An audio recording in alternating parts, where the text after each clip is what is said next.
Hey friends, if you wish to fix the error code 0x80070035, the network path was not found in Windows 11, then please watch this video. I will guide you through the resolution.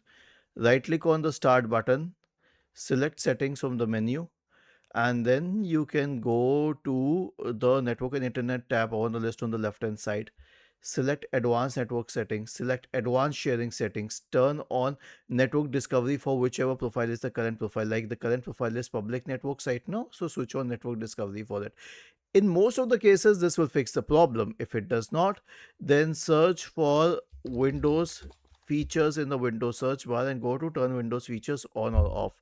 Now scroll down to SMB1 and make sure that this is checked along with all the other protocols and click on OK. Was this helpful?